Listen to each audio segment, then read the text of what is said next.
안녕하세요. 덱스 컨설팅의 정성철 대표입니다. 이른 아침에도 시간 내주셔서 정말 감사드립니다. 오늘은 최근에 이제 급격한 화두가 되고 있는 DT 역량의 내재화, 즉 시티즌 디벨로퍼라는 주제로 제가 한 50분 정도 발표드리도록 하겠습니다. 그리고 10분 정도는 저희가 Q&A 시간을 갖도록 하고요. 혹시 질문 중에서 저희가 답변 못한 부분은 나중에 꼭 이메일로 답변을 드리도록 하겠습니다. 오늘 이제 발표 순서는 크게 이제 4가지로 진행될 겁니다. 첫 번째는 도대체 발표한 사람이 누구인지에 대한 덱스 컨설팅에 대한 간략한 소개, 그리고 향후 작업 환경, 근무 환경, 즉 업무의 환경이 어떻게 바뀔 건지에 대한 부분, 그리고 이걸 지원하기 위한 이제 노 코드 솔루션, 그리고 적용 사례, 그리고 이제 거버넌스에 대한 순서대로 설명을 드리도록 하겠습니다. 제가 오늘 참 이제 고객들한테 어떤 설명을 해야 되나 굉장히 좀 고민을 많이 했어요. 그러다가 그냥 저희가 갖고 있는 짧은 경험이지만 이걸 갖다가 좀 충분히 설명드리는 게 낫겠다라고 해서 오늘 그냥 제가 편한 마음으로 설명을 드리도록 하겠습니다. 저희 덱스 컨설팅은 KPMG라든지 딜로이트 멤버 그리고 이제 삼성 출신 멤버들이 2015년도에 세운 회사고요. 덱스라 함은 디지털 엑스퍼트의 약자고요. 주로 이제 사업 영역은 빅데이터 그리고 RPA, AI 영역을 하고 있습니다. 저희 회사의 가장 큰 장점이라고 하면 보통 이제 개발 회사는 고객을 잘 이해를 못하고 컨설팅 회사는 딜리버리 역량이 약간 미흡하다고 하면 저희는 DT 전문 컨설팅, 그리고 개발, 운영 이렇게 전체적인 풀 라인업이 돼 있다. 이렇게 보시면 될 것 같습니다. 이런 부분은 저희 회사의 그냥 자랑거리니까 쭉 넘어가고 오늘 그냥 본론부터 진행을 하겠습니다.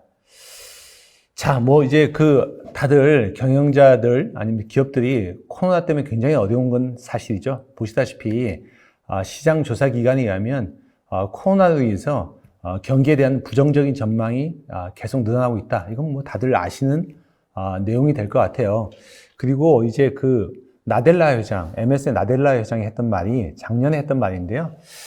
코로나로 인해서 과거에 2년 동안 안 됐던 업무가 최근에 2개월 동안 DT가 급격하게 확산되고 있다라고 말한 거죠. 여기 보시면 그 예로 지금 이제 이커머스가 되게 중요한 DT의 하나의 증거가 되겠죠. 사람들이 어떤 팬데믹으로 인해서 이동 제한이 걸리고 또 물리적인 거리 제한 그리고 컨텐츠를 갖다가 다 모바일로 소비하는 습관이 이제 고착화 되면서 커머스가 특히 이제 이커머스라는 게 2.5배에서 5배 이상 성장하는 거죠.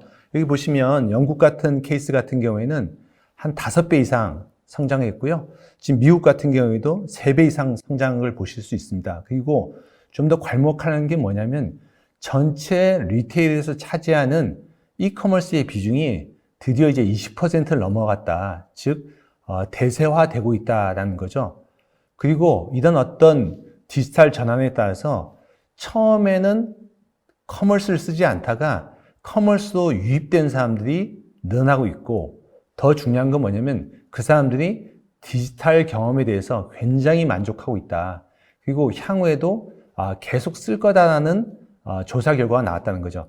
혹시 여기 아파트 사신 분들은 10층에 사신다고 하면 1층까지 쭉 걸어 내려오시면 아시겠지만 다들 집집마다 쿠팡, 컬리 이런 것들이 잔뜩 쌓이는 걸 보시면 알 것 같아요.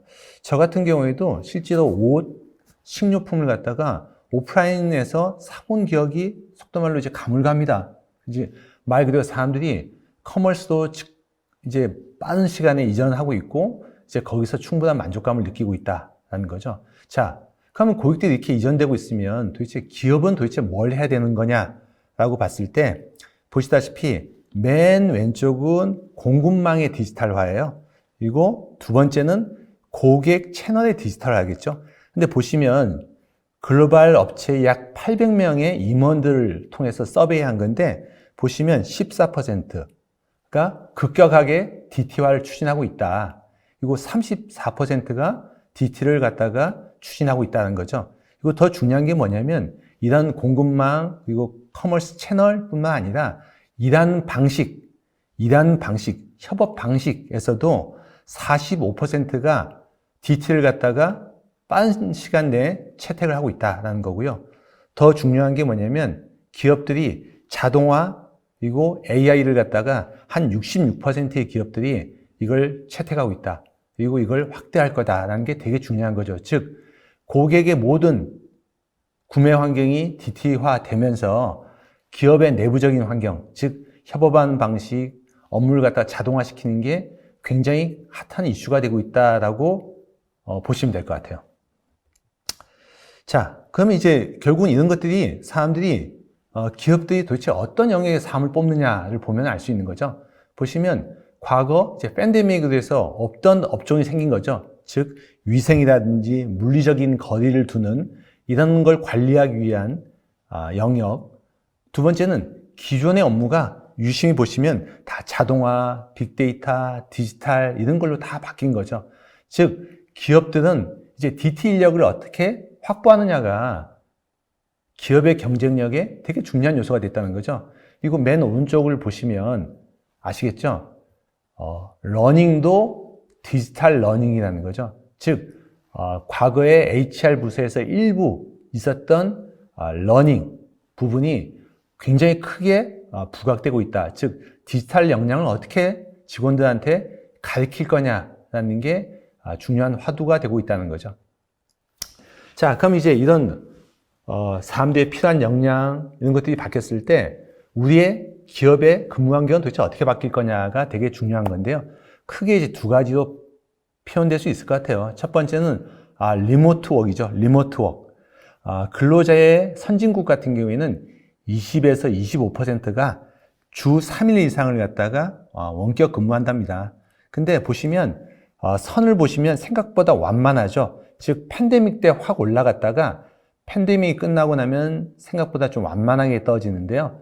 완만하게 상승하는 거죠. 그 이유는 뭐냐면 막상 해봤더니 충분히 준비가 안 돼 있다는 것도 있고요. 실제로 어떤 업무는 오프라인으로 진행하는 게 더 필요해졌다는 건데 두 번째 보시면 디지털화와 AI 같은 경우에는 오히려 팬데믹 때는 좀 떨어졌죠. 그 이유는 뭐냐면 투자, 결국은 저도 투자와 시간이 필요한 거죠. 그래서 움츠렸다가 오히려 팬데믹이 끝나고 나면 급격하게 상승된다는 거죠.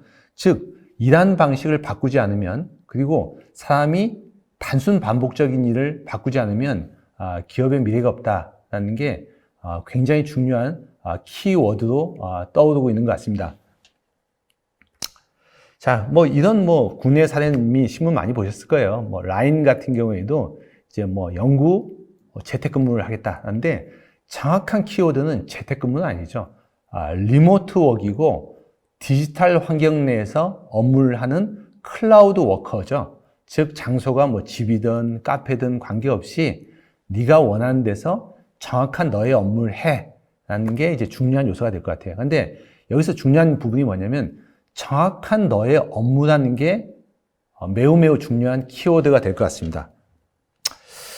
자, 그래서 이거 리모트 웍이 계속 확대될 거다라는 건 너무너무 뻔한 이야기죠. 근데 여기서도 다시 좀 중요한 시사점이 있어요. 보시면 왼쪽으로 가면 갈수록 선진국, 오른쪽으로는 약간 좀 중국과 인도겠죠. 근데 선진국 갈수록 리모트 웍이 더 많아요. 그리고 인도, 중국 쪽은 현장 업무가 더 많죠. 그거는 그 각각 국가가 도대체 이게 좀 디지털 업무가 많느냐 아니면 생산 업무가 많느냐에 따라서 이 가늠이 이루어지고 있다 이렇게 보시면 될 것 같아요. 자, 그럼 제가 일에 대해서 다시 생각했다라고 말씀드렸잖아요. 자, 옛날에는 다 모여있고 커피도 마시고 업무도 하고 협상도 하고 토론도 하고 이런 방식이었다고 하면 다 원격으로 하게 되면 도대체 업무에 대한 재해석이 일어나고 있다는 거죠. 야, 도대체 너가 하는 업무가 뭐야? 그 업무를 첫 번째로 나누는 거죠. 원격으로 할 업무냐 아니면 리모트로 할 업무냐 이걸 먼저 구분하는 거겠죠. 두 번째는 이 업무를 과연 사람이 원격으로 해야 돼? 아니면 좀 디지털 또는 AI로 바꿀 수 있어 없어? 라는 이제 고민을 하기 시작한 거죠. 제가 이 클릭한 표현 보시죠. 지식과 학습, 시스템과 상호작용, 정보 처리, 정보의 해석 이런 부분들은 어떻게 보면 리모트 웍 앤 디지털화 또는 AI 이거 충분히 이제 커버될 수 있다라는 라고 이제 기업들이 다시 생각하고 있는 거죠. 즉, 리모트 워크가 생기면서 업무에 대한 재해석이 일어나고 재해석이 일어나다 보니 이걸 다시 사람이 할 건지 소프트웨어가 할 건지를 이제 충분히 검토한 시점이 됐다는 겁니다. 자, 다음 페이지도 마찬가지입니다. 즉, 사람이 하는 업무를 쭉 분석해 봤을 때 이거를 다시 큰 가름마로 이제 리모트 워크이냐, 온사이트냐, 그리고 휴먼이냐, 그리고 AI냐 이렇게 나누는 작업이 시작되고 있다는 겁니다. 자, 여기 보시면 자, 굉장히 좀 재미나는 거죠. 기업의 산업의 비중을 보시면 인도와 중국 같은 경우에는 맨 밑에 까만 부분이 뭐냐면 아웃도어 프로덕션입니다. 즉 생산 영역이 굉장히 큰 비중을 차지하고 있죠. 근데 다음에 보이는 그 파란 영역 있지 않습니까? 저게 뭐냐면 오피스 워크이라는 거죠. 오피스 워크. 즉 선진국, 프랑스, 독일, 일본, 미국 갈수록 오피스 워크가 차지하는 비중이 30%가 넘는다. 즉 전체 GDP 중에서 30% 이상이 다 결국은 오피스 워크이다라는 거죠. 그러면 오피스 워크를 얼마만큼 효율적으로 처리하느냐가 결국은 국가의 경쟁력, 너무 거창하죠. 국가의 경쟁력 또는 기업의 경쟁력을 가름하는 요소가 될 거다라는 건데, 요거는 저희가 보시면 그 노동자의 업무 시간을 쭉 배정한 거예요. 그런데 빨간색 보이시죠? 17, 18%. 즉 전체 노동자의 업무 시간을 100으로 놓고 봤을 때 17, 18%가 뭐냐면 데이터를 모으고 데이터를 처리하는 시간이 거의 태반이다. 이 부분이 33%예요. 전체 노동자 시간의 33%를 차지하고 있다는 거죠. 굉장히 놀랍습니다. 근데 더 중요한 건 뭐냐면 이 중에서 대략 64%, 많게는 69% 정도가 자동화로 가능하다는 거죠. 그러면 저희가 역산을 해보면 전체 노동자 시간의 22%가 자동화로 대체된다는 겁니다. 즉 이런 것들은 앞에서의 케이스와 마찬가지로 결국은 선진국 가면 갈수록 저 오피스 워크를 어떻게 효율화시키냐가 핵심이고, 저 오피스 워크의 22%가 결론은 자동화 가능하다라고 보시면 될 것 같습니다. 자, 그래서 요즘 이제 기업들이 자동화를 갖다가 할 준비는 돼 있죠. 할 준비가 여러 가지 측면에서 돼 있죠. 첫 번째는 소프트웨어, 즉 솔루션들이 충분히 나와 있어요.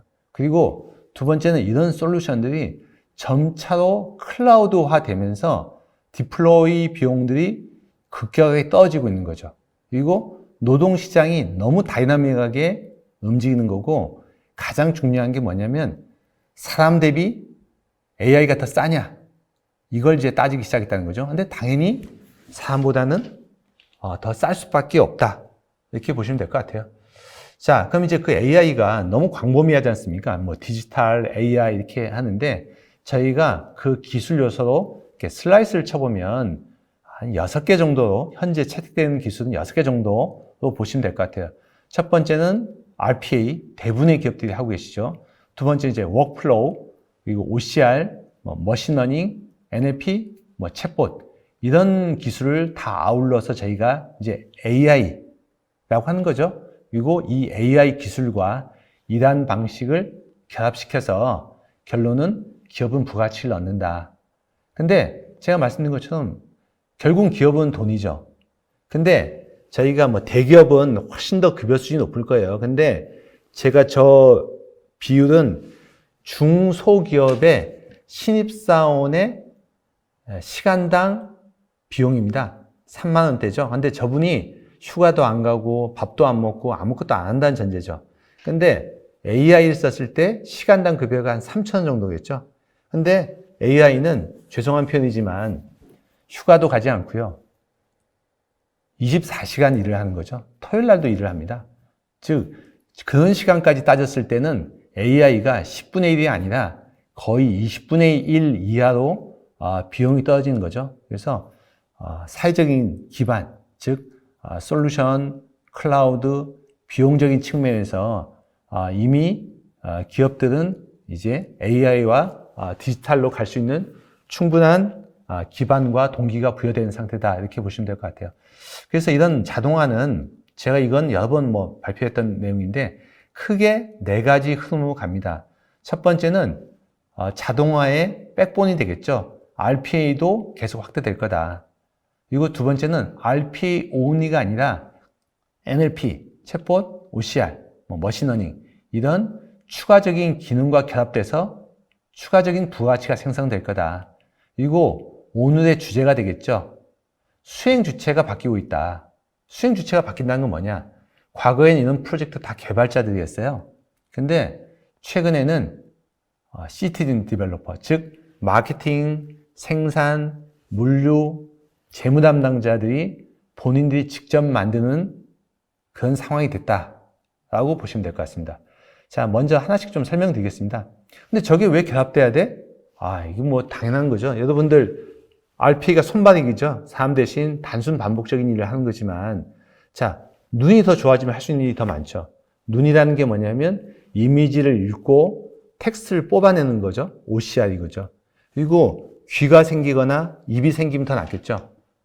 귀가 STT, 즉 스피치를 갖다 텍스트로 바꾸고, 또 TTS, 텍스트를 스피치로 바꾸고, 그리고 NLP, 문맥을 인식하고 이런 거죠. 그리고 머리, 즉 빅데이터랑 이제 머신러닝 이런 것들이 생기면 사무 따져봐도 훨씬 더 각각의 기능이 좋아지면 좀 더 할 수 있는 일이 많아지는 건 너무너무 당연하다고 생각합니다. 말씀드린 것처럼 우리가 퓨어한 RPA, 아주 단순 RPA만 했을 때는 보시면 각각 메가 프로세스 또는 서브 프로세스에서 할 수 있는 비중이 한 10% 초반대라고 합니다. 그런데 AI가 결합됐을 때는 할 수 있는 일이 20% 초중반까지 높아진다는 거죠. 당연히 오피스 워크 중에서 자동화가 가능한 영역이 급격하게 늘어난다는 거고, 이런 범위는 향후에 AI 기술의 발전에 의해서 지속적으로 더 확대된다 이렇게 생각됩니다. 자, RPA는 다들 아실 겁니다. 그리고 저희가 어떤 분들은 저한테 이런 질문도 하세요.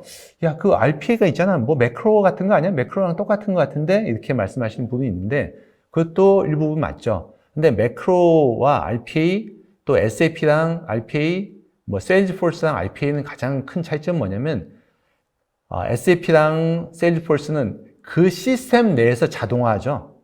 근데 RPA는 크로스 애플리케이션, 즉 SAP와 세일즈포스, SAP와 CRM, SAP와 엑셀, 즉 시스템 간을 연동시키는데 가장 큰 차별성이 있다라고 보시면 될 것 같아요. 그래서 여러분들 사무실에서 일하실 때 어떠세요? 외부 시스템에서 데이터 받고 SAP에다 떼어 넣으시고 그 데이터 추출해서 엑셀로 정리해서 이메일로 보내고, 결국은 하는 업무의 상당한 부분이 시스템과 시스템을 왔다 갔다 하면서 편집, 저장, 분석하는 것들이 거의 태반이죠.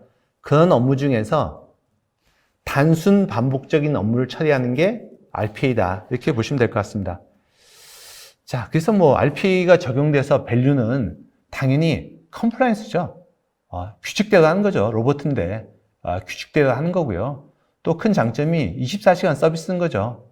24시간 365일 서비스고, 또 사람 대비 인건비가 싸다.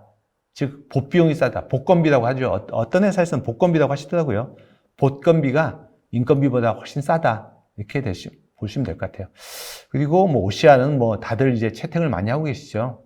그 이유가 기업 데이터 한 80% 이상이 비정형 데이터지 않습니까? 근데 OCR은 굉장히 역사와 전통을 자랑하는 솔루션이죠. 보시다시피 우리 가트너의 하이퍼 커브 이런 거 보시면 사람이 어떤 솔루션이 나오면 막 기대를 하죠. 기대를 하다가 실망을 하고 그 실망이 다시 애정으로 바뀌고 애정이 곧 이제 생활로 연결된다 이렇게 봤을 때는 이미 OCR은 이제 서비스 단계로 접어든 굉장히 성숙도가 높은 솔루션으로 보시면 될 것 같습니다. 요거는 저희 회사 동영상인데 넘어가도록 하겠습니다. 이것도 OCR의 하나의 케이스가 되는 것 같아요. 한번 보시도록 하겠습니다. 동영상 한번 틀게요.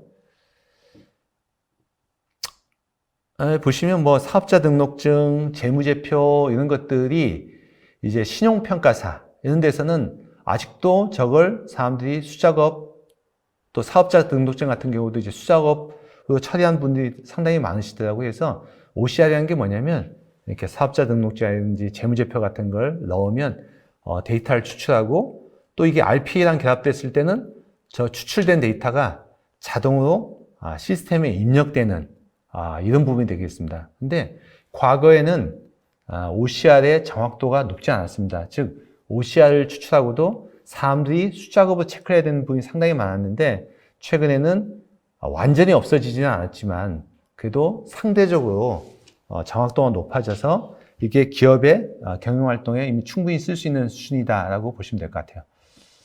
자, 그러면 오케이.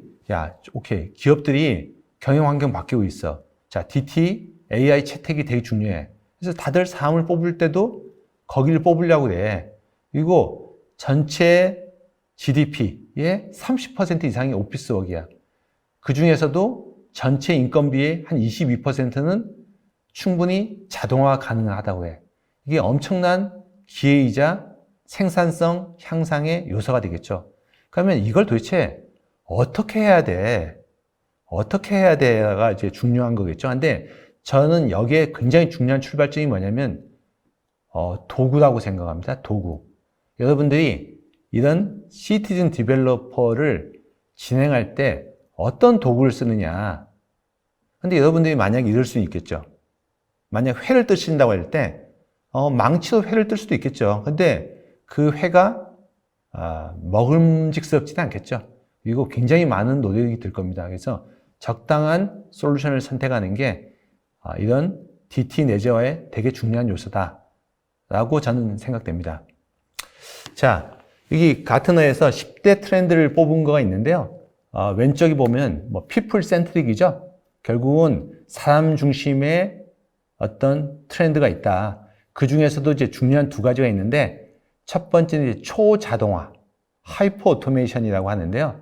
자, 과거에는 엑셀 내 자동화, SAP로 ERP 내 자동화, 세일즈포스로 CRM 내 자동화를 이뤘다고 하면 이런 애플리케이션 간을 통합시키는 자동화가 나왔다. 이미 범용적이다라는 거고요.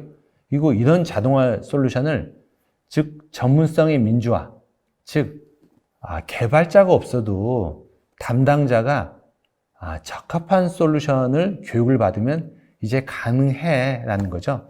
근데 저희가 지금 기업 교육, 자동화 교육을 한 50회 이상 했습니다. 50회 이상. 그러면 보통 저희가 일주일 할 때도 있고 하루 할 때도 있지만 그것도 다 1회라고 쳤을 때 꽤 많은 시간을 했죠. 근데 어떤 분은 저한테 그렇게 말씀하세요. 야, 하루 배웠는데 이거 어려운데? 근데 그건 약간 좀 제가 보기에는 약간 욕심이 있으신 것 같아요. 혹시 제가 지금 파워포인트로 여러분들한테 발표드리고 있잖아요.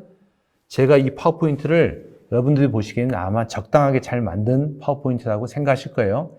제가 엑셀로 웬만큼 합니다. 근데 엑셀을 웬만큼 하는 데까지 들었던 시간을 생각해 보시면 하루 걸리지는 않으셨을 거예요. 근데 이런 오토메이션 툴은 저희가 교육을 시켜보면 일주일 정도 교육을 받으면 충분히 업무에 적용 가능하다. 즉, 장기적으로 생각해 보면 어떻게 보면 기존에 여러분들이 쓰시던 오피스 툴만큼이나 쉽게 접근 가능할 수 있다. 이렇게 보시면 될 것 같아요. 자, 뭐 방금 말씀드린 것처럼 이제 트렌드도 그렇다고 하고 사회적인 경영적인 환경도 그렇다고 하고 근데 더 중요한 것도 있어요. 요즘 대단히 죄송한데 개발자가 없습니다. 레가시 기업, 예를 들어서 뭐 GS라든지 하나라든지 LG 같은 경우에는 과거에는 개발자들이 다들 가고 싶어하는 너무너무 훌륭한 회사였죠. 근데 지금도 그렇지만 요즘 개발자들이 뭐 토스라든지 쿠팡이라든지 카카오라든지 속된 말로 판교도 다 빨려가고 있는 거죠. 즉 적당한 개발자가 없습니다. 즉 회사 입장에서는 일단 역량을 내재화시켜야 된다. 두 번째는 적당한 솔루션이 나왔다. 세 번째는 타임 투 마켓도 중요해졌다. 그리고 개발자도 없다. 이런 환경 때문에 역량 내재화가 가장 급선무가 되고 1순위에 기업의 어떤 경영 목표로 이해됩니다. 자, 근데 이제 솔루션의 변천사를 보시면 뭐 코볼 같은 거, 뭐 자바 같은 거, 저 직원들 RPA를 좀 할 줄 알지만 저 같은 경우에는 저거 뭐 코볼 자바 같은 건 전혀 다룰 줄 모릅니다. 완전히 이제 핸드 코드죠. 저게 일정 부분 로우 코드로 변천을 했지만 로우 코드가 돼도 저희 같은 사람들은 절대로 만질 수가 없죠. 근데 이제 노 코드, 즉 코드가 없는 솔루션들은 말 그대로 비주얼 측면에서 코딩을 일어나고 드래그 앤 드롭 방식이기 때문에 개발 시간이라든지 유저가 개발자에서 급격하게 시티즌 디벨로퍼로 바뀌고 있다는 게 중요한 거죠. 즉 보시면 노 코드가 되면서 수행 주체가 바뀌었다는 거예요. 즉 시티즌 디벨로퍼가 되게 중요한 개발 요소가 됐다. 그리고 맨 밑에 보시면 IT 조직 있지 않습니까? 과거에는 IT 조직이 중점적으로 본인이 이제 구축을 하는 방식이었다고 하면 지금은 IT 조직의 역할이 바뀐다고 보시면 될 것 같아요. 즉 본인이 직접 하는 게 아니라 시티즌 디벨로퍼가 잘 개발할 수 있는 인프라 그리고 보안 체계 이걸 만들어주는 게 더 중요한 역할이겠죠. 그거는 맨 뒤에 저희가 거버넌스 쪽에서 설명을 드리도록 하겠습니다. 자, 그럼 이제 우리 그 시티즌 디벨로퍼가 도대체 자동화시킨 영역이 어디야? 라고 보시면 위에 오토메이션 영역이라는 게 있죠. 저쪽이 시티즌 디벨로퍼가 자동화시킨 영역입니다. 즉 밑에 보시면 SAP, 뭐 오라클 DB, CRM 이런 것들은 전형적인 센트럴라이즈 된 IT죠. 즉 전사에서 PI를 하고 전사에서 TF가 꾸려지고 그리고 개발하고 통합 테스트하고 이렇게 넘어가는 굉장히 센트럴라이즈 된 IT다. 이렇게 한다고 하면 오토메이션 영역은 디센트럴라이즈 된 IT죠. 특히 셀프 서비스 같은 경우에는 본사 차원에서는 그냥 인프라만 제공하지 아무런 간섭 그리고 지원을 하지 않는 영역이죠. 혹시 여러분들 다들 엑셀 쓰고 계시죠? 아마 파워포인트도 쓰고 계실 거예요. 근데 회사에서 여러분들한테 엑셀을 구매해 줬지 엑셀 쓸 때 지원이라든지 간섭은 하지 않으실 거예요. 그건 이제 셀프 서비스 영역이라는 거죠. 저 오토메이션도 그냥 완전 개인 단위에서 자기 업무를 자동화시키는 것은 이제 셀프 서비스다. 그러면 전체적인 거버넌스적인 측면에서는 어디에 집중해야 되느냐? 저 디지털 셀이죠. 디지털 셀은 뭐냐면 기본적으로 수혜자가 그래도 팀 단위 여러 명이서 저걸 만들어 놓으면 여러 명이서 같이 쓸 수 있어. 그러면 전사에서는 교육도 시키고 거버넌스도 만들고 아키텍처도 구성해서 담당자들이 저걸 잘 딜리버리 할 수 있도록 만들어준다. 이렇게 보시면 될 것 같아요. 자, 그래서 지금 보시면 여러분들 회사에 보시면 이런 시스템 다 쓰고 계시죠? 시스템을 굳이 나누자면 크게 영역은 세 가지죠. 뭐 일반적인 웹사이트, 그리고 고객 웹사이트, 뭐 공공 웹사이트, 이런 거래처 웹사이트가 있고, 그리고 중간에 회사 내부 시스템이 있죠. 그럼 담당자는 이 시스템과 외부 웹사이트를 끊임없이 왔다 갔다 하면서 데이터를 입력 또는 퍼날리기 또는 편집을 해서 업무를 완성시키는 이런 구조죠. 그러면 자동화 영역은 도대체 어디냐라고 봤을 때 결국은 이 사이를 메꿔주는 게 오토메이션 영역이다. 그리고 극히 개인적인 업무는 셀프 서비스로 해결하는 거고 회사 차원에서 지원해야 될 거는 디지털 셀이다. 이렇게 보시면 될 것 같습니다. 자, 이거 쉐브론이라는 회사인데요. 저도 잘 모르는데 뭐 세계에서 두 번째로 큰 석유 가스 회사라고 하더라고요. 직원 한 5만 명 정도 돼 있고요. 굉장히 이쪽에서는 유명한 회사라고 합니다. 그럼 당연히 석유 회사는 하는 것들이 뭐냐면 이게 시추라고 해야 되나요? 유정을 뚫고 공사를 하고 시추하고 그리고 석유가 다 끝나고 나면 다시 그 유정을 폐쇄하는 이런 단계가 끊임없이 반복되는 거죠. 그럼 여기서 가장 중요한 게 뭐냐면 유정의 코스트를 에스티메이션하고 그리고 레비뉴를 프로젝션 하는 게 중요하겠죠. 근데 이게 각각 그 관리한 시스템들이 각각 다른 회사 시스템들을 수많이 쓰고 있다고 합니다. 그래서 여기에서는 이런 시스템을 스파게티 솔루션, 스파게티 시스템이라고 하는데 담당자 입장에서는 그 많은 시스템을 왔다 갔다 하는 게 너무 어렵고 또 그걸 본인이 개발할 수도 없는 부분이라는 거죠. 그래서 결국은 보시다시피 아키텍처를 잡는 거죠. 즉, 맨 밑에 파운데이션 아키텍처는 본인 업무를 디지털화 시킬 때 회사가 제공하는 전반적인 인프라죠. 즉, 애저, MS의 파워 플랫폼, AI, IoT 이런 솔루션을 아키텍처를 잡아놓는 거고요. 중간은 이네이블러 레이어인데 즉 데이터 레이어라고 보시면 될 것 같아요. 회사의 여러 가지 시스템을 API를 통해서 액션과 데이터를 권한별로 다 배부하는 거죠. 그리고 이제 맨 위에 있는 게 엔게이지먼트 레이어, 즉 담당자가 결국은 회사에서 제공하는 솔루션과 그리고 자기의 권한에 맞는 데이터 API, 액션의 API를 갖고 본인들의 업무를 본인 스스로 이제 자동화시킨다 이렇게 보시면 될 것 같아요.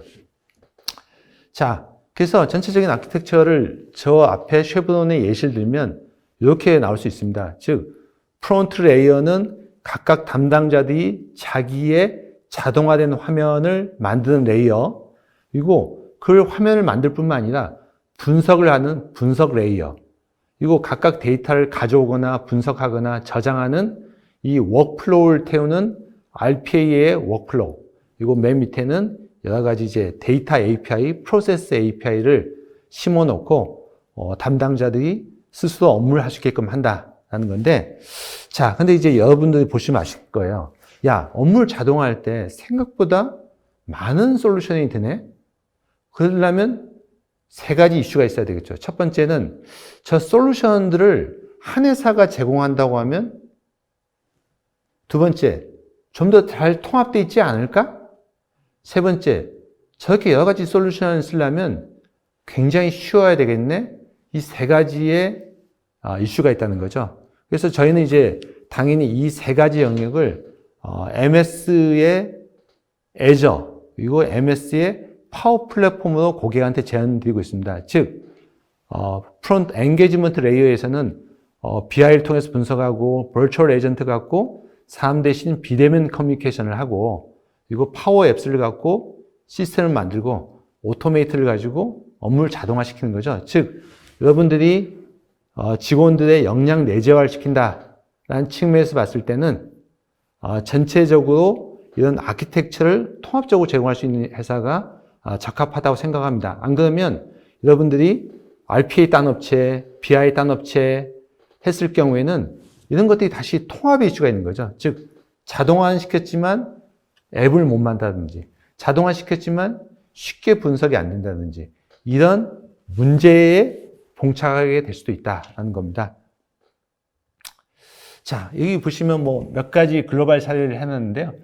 붓이라는 회사입니다. 아시겠지만 국내에 이제 진출했다가 약간 이제 다시 철수한 회사인데, 그 H&B 회사입니다. H&B 회사인데, 매장 심사, 매장 관리 쪽에 보시면 일단 담당자 입장에서 보면 매장의 기존에는 어떻게 했냐면 이런 글로벌 기업도 노트패드에다 정리했더라고요. 노트패드에다 정리하고 사진 찍고 본사에 와서 다시 타이핑하고 이런 일들이 있더라고요. 믿겨지지 않지만. 근데 지금은 보면 아시겠지만 파워 앱스를 갖고 매장에 감사하는 입력칸을 만들고 파워 앱스의 AI 빌더를 갖고 위치와 사진을 찍어서 등록을 하고, 그리고 RPA를 갖고 자동적인 승인 프로세스를 태우고, 그리고 파워 BI를 갖고 각각 매장의 상태를 갖다가 비주얼라이제이션 시키는 이런 업무를 하고 있습니다. 그래서 보시면 아시겠지만, 자, 이런 업무를 완성시키기 위해서는 RPA, 그리고 앱 만드는 거, 그리고 AI, 그리고 BI, 여러 가지 솔루션들이 필요한 거죠. 즉, 이게 통합성이 있어야 되고, 다루기 쉬워야 된다는 거죠. 자, 이것도 비슷한 케이스입니다. 우리 영업사원들이 고객들한테 수많은 컨텐츠를 딜리버리 하죠. 영업 컨텐츠를 딜리버리 할 때, 기존에는 계속 이메일로 포워드 받고, 또 이게 최신 자료냐, 아니냐, 이런 것들이 항상 이슈가 있는데, 보시다시피, MS의 이제 쉐어포인트라는 곳에다가 통합적으로 컨텐츠를 저장하고, 그리고 그걸 파워 앱스에다가 고객한테 컨텐츠를 보여줄 수 있는 화면을 만들고 오토메이트를 통해서 이제 갱신이나 또는 타인한테 전달할 수 있는 체계를 만들었다고 보시면 될 것 같습니다. 요거는 저희가 이제 자료를 올려놓을 거니까 한번 쭉 보시면 될 것 같습니다.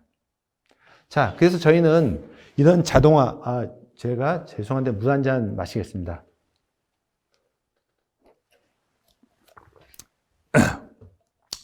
고맙습니다. 그래서 이런 자동화를 위해서 결국은 도구, 어떤 도구를 쓸 거냐라는 건데 저희는 고객들한테 파워 플랫폼을 추천드립니다. 파워 플랫폼은 크게 4가지 요소가 포함되어 있어요. RPA, 파워 오토메이트죠. 파워 BI, 분석하는 툴입니다. 파워 앱스, 내부용 시스템을 만든 툴이고요. 버추얼 에이전트, 즉 비대면 커뮤니케이션을 한 툴이에요. 즉 RPA 갖고 자동화를 하고 자동화된 내용을 BI를 갖고 분석을 하고 앱스를 통해서 시스템을 만들고 그리고 버추얼 에이전트 갖고 비대면으로 지시한다든지 정보를 받아볼 수 있는 거죠. 자, 뭐 이 솔루션은 각각 글로벌 랭킹이 매우 높으니까 솔루션의 어떤 신뢰성은 충분히 믿으셔도 될 것 같습니다. 자, 그럼 이제 이런 맨 위에 보시면 파워 플랫폼 4가지가 있죠. 그러면 MS 제품이 무슨 장점이 있느냐? 밑에 보시면 MS의 제품들이 다양하죠. 근데 제가 좀 전에 뭐라고 말씀드렸었나요? 시스템을 전사적인 입장에서 통합시키려고 하면 이게 쉽게 통합되어 있어야 된다는데 이제 MS 제품은 저 MS의 전체 에코랑 커넥터라는 걸 통해서 다 통합되어 있습니다. 이거 오른쪽 보이시죠? 오른쪽에 내용 보면 약 400여 개의 글로벌 솔루션이랑 또 통합되어 있습니다. 그래서 그럼 통합되어 있다는 게 도대체 어떤 의미지? 이렇게 생각할 수 있을 것 같아요. 자, 통합되어 있다는 게 이렇게 각각 커넥터가 있다는 거고 커넥터를 눌러보면 커넥터 안에 그 시스템을 쉽게 핸들링 할 수 있는 이런 각각 액션들이 쭉 나열되어 있습니다. 즉 우리가 애저랑 연결시킨다, 세일즈랑 포스랑 연결시킨다, 별도 코딩을 하는 게 아니라 이 커넥터를 누르면 그 안에 세일즈포스와 MS가 서로 연동되기 위한 이런 약속들이 있다는 거죠. 그 약속들을 클릭하면 결국은 애플리케이션 간의 자동화가 된다는 겁니다. 그래서 파워 플랫폼을 쓰셨을 때 여러분들이 크게 3가지의 베네핏을 느낄 수 있으세요. 첫 번째는 RPA 갖고 자동화, 오케이. 자동화는 당연히 되고요. 근데 파워 앱스를 갖고 이거를 쉽게 축적과 공유할 수 있습니다. 그리고 파워 BI를 통해서 분석을 하고요. 팀즈 위에다 올려놓고 지식을 공유하고 작업을 같이 할 수 있다는 거죠. 자, 일반적인 RPA라면 뭐 예를 들어서 이게 고객의 VOC 정보인데요. 이렇게 처음에 막 자동화로 긁어옵니다. 그러면 이제 고객들은 너무 좋아하세요. 근데 곧 멘탈이 털리시죠. 왜냐면 자동화가 업무의 전부는 아니거든요. 왜냐면 이걸 갖고 분석을 해야 되지 않습니까? 분석을 하고 딴 사람들과 공유를 하고 여기서 대책을 뽑아낼 수 있어야 되는데 그게 안 된다는 거죠. 그래서 자, MS의 파워 BI를 갖고 이렇게 자동으로 끌고 온 걸 분석하는 화면을 한번 보시겠습니다.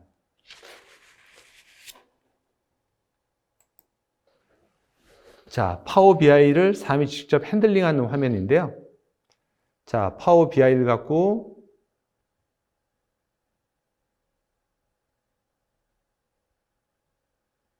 자, RPA에 접근합니다. RPA에 접근하면 좀 전에 그 RPA가 돌린 그 결과물에 곧장 이렇게 접속하는 거죠. 접속하고 이제 속된 말로 땡겨오면 그 다음부터는 그냥 여러분들이 이 UI UX에서 느끼셨을 건데 엑셀 UI UX와 굉장히 흡사합니다. 그래서 여기서부터는 그냥 땡겨오고 그래프를 만드는 것은 진짜 한 반나절 정도만 배우시면 충분히 습득 가능한 부분이 되겠죠. 자, 그러면 RPA 갖고 땡겨왔어. 그리고 이렇게 쉽게 분석도 했어. 여기서 인사이트 얻었어. 근데 이걸 호텔 평점 앱 또는 고객 VOC 관리 앱을 만들어서 우리 담당자가 계속 보고 그것에 대해서 피드백을 주고 싶어. 그러려면 결국은 별도의 화면을 가진 시스템이 필요한 거거든요. 자, 그 시스템은 MS의 파워 앱스. 이름이 너무 직관적이죠. 쉽게 앱을 만들 수 있다라는 건데 그 앱을 만드는 과정을 한번 보시겠습니다. 자, 파워 앱스를 열고 테이블을 클릭하게 되면 RPA가 돌린 그 결과물에 인터페이스 없이 곧장 접근 가능합니다. 자, 그러면 매일매일 쌓이는 고객의 VOC를 RPA가 수집해 갖고 수집한 그 결과물을 파워 앱스가 곧장 당겨보는 거죠. 그리고 좀 전에 파워 BI를 만드는 거 보셨을 거예요. 그 파워 BI도 네임을 찾아서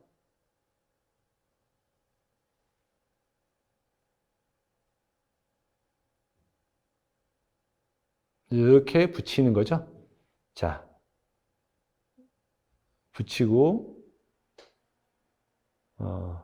갖다 놓고 이런 과정을 하는 겁니다.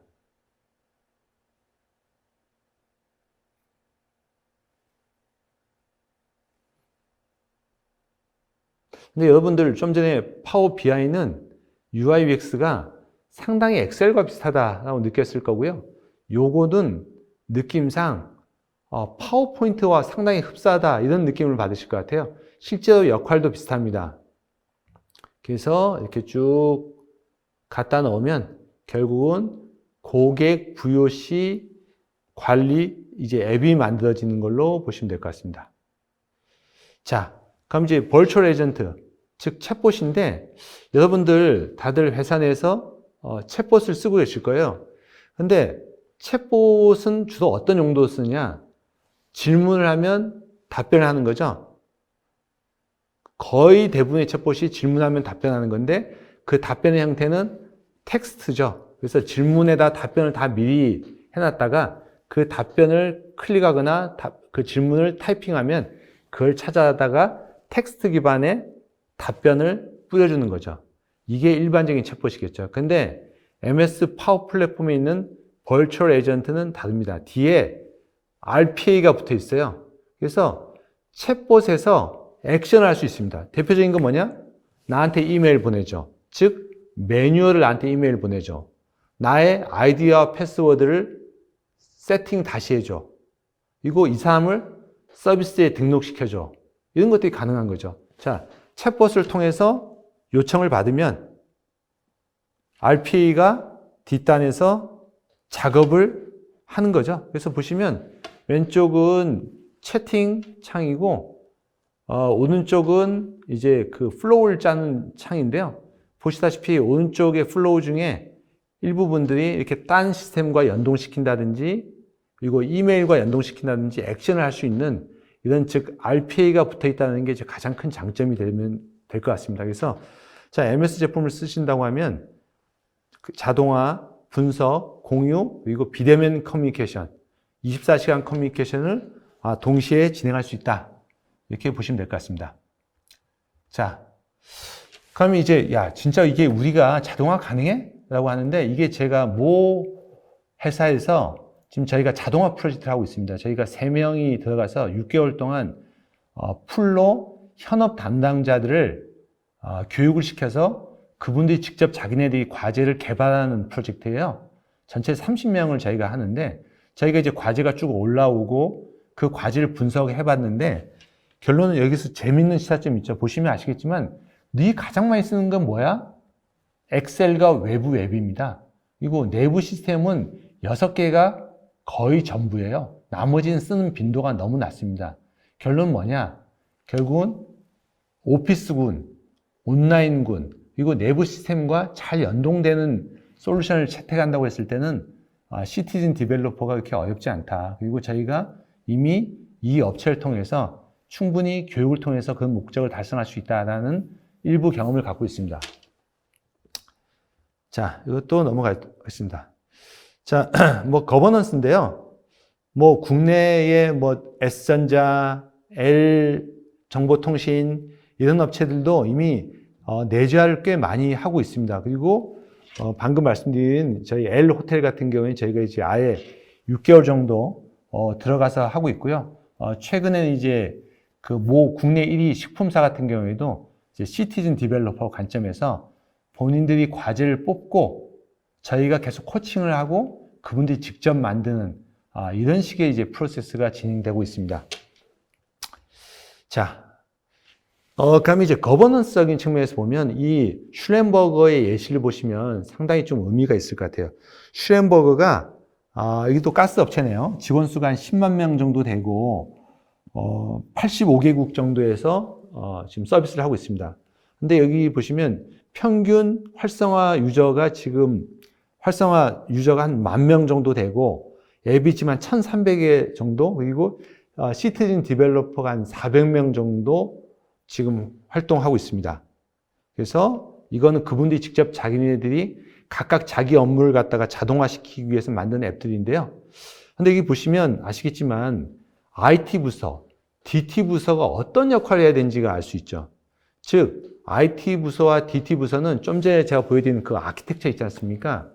즉 인프라를 세팅하고 사람들을 교육을 시켜서 그분들이 직접 할 수 있게끔 하는 게 가장 핵심적이다. 즉 파운데이션 레이어와 이네이블 레이어에 대한 보안 정책, 아키텍처를 세팅해서 담당자들한테 교육을 시키는 게 주된 업무, 이렇게 보시면 될 것 같아요. 그래서 COE가 하는 업무는 뭐냐면 계속 셀프 서비스가 잘 되고 이게 성과가 나온다고 계속 이제 직원들한테 알리고 홍보하는 거 되게 중요하죠. 두 번째 이제 거버넌스적인 측면에서 보면 데이터 마트, 그리고 데이터 로스 프로텍션, 즉 보안 체계, 아키텍처 이런 거 잡는 거. 그 다음에 이제 셀프 서비스가 잘 될 수 있도록 교육이겠죠. 교육인데 여기서는 디지털 셀도 굉장히 중요한 관여 부분이 되겠습니다. 그래서 교육을 시키고 재사용 가능한 리소스를 갖다가 공포하고 이런 것들이죠. 그리고 디지털 셀을 위해서는 맨 마지막에 보시다시피 아키텍처죠. 개발할 수 있고 관리할 수 있는 아키텍처를 만들어주는 거죠. 그래서 옛날의 IT 역할이 본인들이 직접 개발하고 수행하는 방식이었다고 하면 지금은 아키텍처를 세팅하고 이걸 갖다가 잘 쓸 수 있게끔 인프라, 즉 놀이터를 만들어주는 컨셉으로 바뀌었다, 이렇게 보시면 될 것 같습니다. 자, 여기 보시면 아시겠지만 그 글로벌 업체들 서베이를 해보면 결국은 이런 디지털 역량을 갖추는데 한 40% 정도가 일단 직원들을 교육시키겠다. 그리고 나머지의 상당한 부분이 교육과 채용을 병행하겠다라는 거죠. 결국은 회사의 DT 또는 CLO의 중요한 역할이 이런 DT 역량을 가리키기 위한, 쉽게 말씀드리면 교육체계, 그리고 시스템 아키텍처, 그리고 솔루션 선정, 이 세 가지가 가장 중요한 화두가 됐다. 이렇게 보시면 될 것 같습니다. 자, 그래서 보시면 대부분의 기업에서 DT 역량 갖추는 거 있잖아. 탑 5야. 탑 10이야. 탑 5만 해도 30% 이상이고요. 탑 10은 66% 이상이 DT 역량을 갖추는 게 우리 기업의 생존에 있어서 너무너무 중요한 일이야. 이렇게 생각하고 계시다는 겁니다. 자, 이건 거버넌스인데 나중에 한번 참고 바랍니다. 그리고 요거는 이런 거버넌스를 잘 관리하기 위해서는 담당자들이 어떤 솔루션을 만들고 있는지, 어떤 리소스를 많이 쓰고 있는지, 어떤 개발을 하고 있는지를 갖다 통합적으로 모니터링하기 위한 솔루션이 필요한데, MS 파워 플랫폼에 COE 킷이라는 게 있습니다. 거기서는 전체적인 거버넌스 관리, 권한 관리, 구성원 관리, 리소스 관리를 통합적으로 할 수 있어요. 그래서 그것에 대해서 간단하게 제가 화면 캡처를 뜬 겁니다. 그래서 요거는 솔루션 디펜던시가 있으니까 나중에 참고 바랍니다. 제가 맨 마지막으로 이제 좀 결론을 좀 드리도록 하겠습니다. 그래서 이게 너무 광범위한 이야기죠. 광범위한 이야기이기 때문에 좀 이렇게 슬라이스를 쳐서 말씀드리자면, 일단 가장 중요한 게 뭐냐면요. 솔루션 선정이겠죠. 회 뜯는데 망치 쓸 수 없는 거랑 똑같은 것처럼 가장 적합한 솔루션을 선택하는 게 성공의 지름길이고요. 그리고 자동화 과제를 선정하고 그걸 전개하는 방식, 그 중에 하나가 교육이 되겠죠. 교육이 되면 실제로 그 과제를 개발하고 잘 운영될 수 있도록 지원하는 게 필요하다는데, 가장 중요한 게 뭐냐면 여러분들이 기존에 쓰고 있는 솔루션들이 뭐냐. 당연히 윈도우 많이 쓰실 거고요. 오피스를 많이 쓰실 거고, 그런 것들과 가장 잘 연동이 되고 향후에도 연동될 가능성이 높은 솔루션을 채택하시는 게 가장 좋겠다라는 거고요.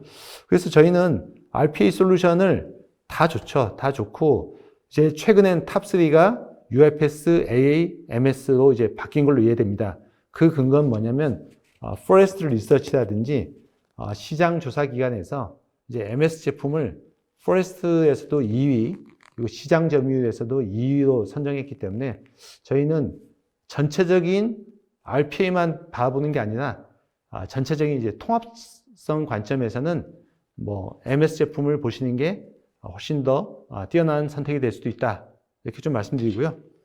그리고 뭐 교육 같은 경우에는 저희 덱스 컨설팅에서 RPA 마켓, 저희 또 뭐 덱스 컨설팅 찾으셔도 되고요.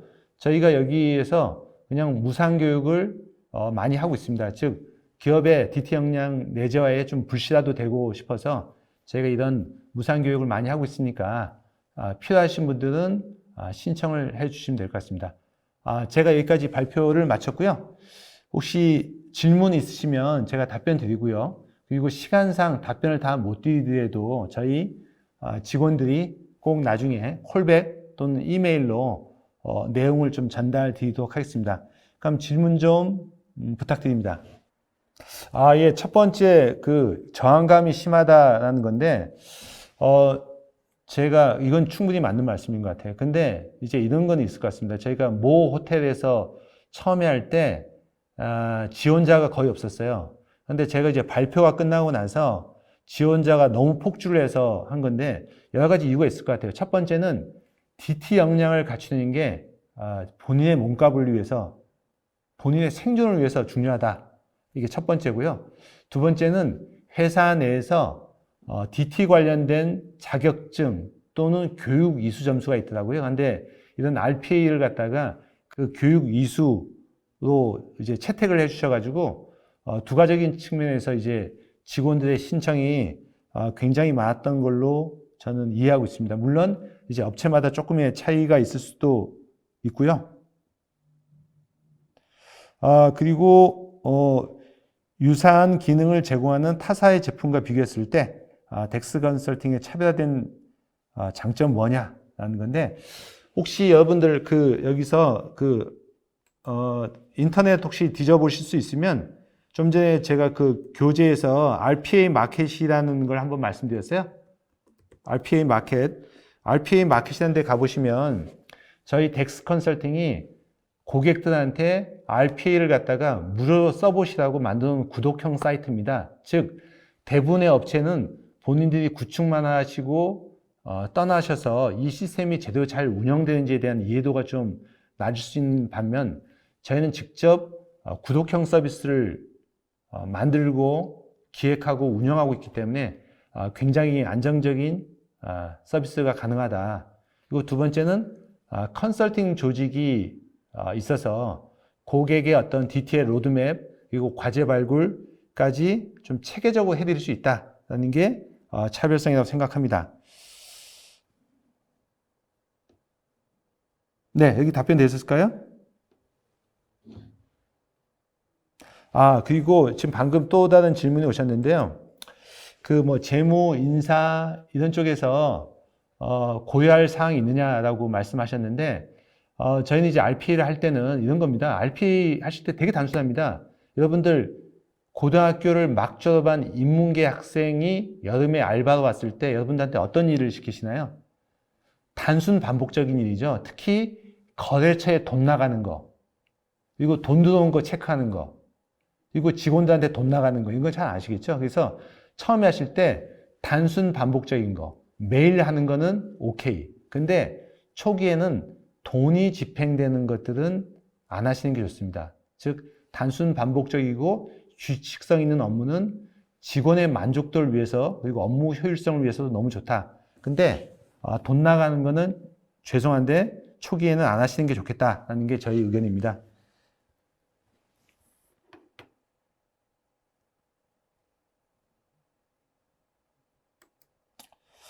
저희가 그 교육 솔루션 말씀하셨는데요. 저희가 이제 그 덱스가 초기에는 RPA를 기업 담당자가 좀 약간 이해도가 떨어지셔가지고 초기에는 그냥 저희가 그냥 꽤 많이 했습니다. 지금 저희가 50차례 했고요. 저희 RPA 마켓에 들어가 보시면 저희 교육 사이트가 떠 있습니다. 근데 저는 가장 중요한 게 뭐냐면 교육이라고 생각합니다. 툭 던져주고 네가 알아서 해. 이러면 당연히 못 하시겠죠. 근데 더 중요한 건 뭐냐면 교육도 일반적인 교육이 아니라 본인의 업무에 특화된 교육이 있었으면 좋겠다. 그리고 저희가 최근에 하는 교육은 담당자들이 과제를 먼저 발굴해 오면 과제를 분석해서 과제에 특화된 교육을 드린다고 보시면 될 것 같습니다.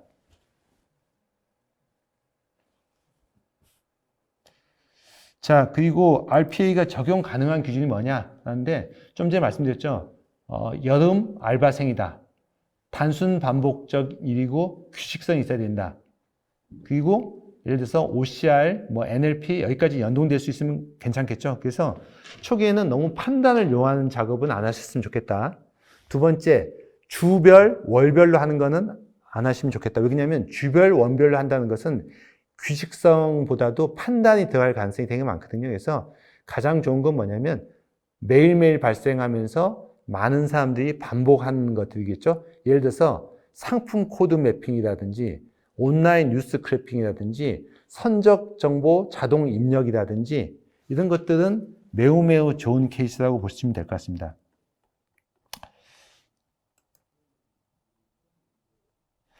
지금 이제 좀 전에 어떤 분은 내부 프로세스 개선이 RPA 도입을 위해서 꼭 필요하냐? 저는 이 말씀은 절반은 맞고 절반은 아닐 수도 있다고 생각합니다. 예를 들어서 우리 ERP 도입할 때 전사 PI must be죠. 근데 여러분들 좀 전에 제가 보여드렸죠. 예를 들어서 그 단순한 일, 전표 입력하는 거, 그리고 온라인에서 뉴스 긁어오는 거, 상품 코드 매핑하는 거, 이런 거 있지 않습니까? 그리고 담당자들한테 이메일 자동으로 보내는 거. 이런 것들은 RPA의 대상 업무는 회사 밸류체인 중에서 최하 단위 업무라는 거죠. 그거는 PI가 있던 없던 회사를 운영하기 위해서 기본적으로 must be로 돌아가는 업무이기 때문에 약간 디지털 셀 업무다. 즉 센트럴라이즈 돼서 PI를 안 해도 충분히 자동화 가능하다. 이렇게 말씀드리고 싶습니다.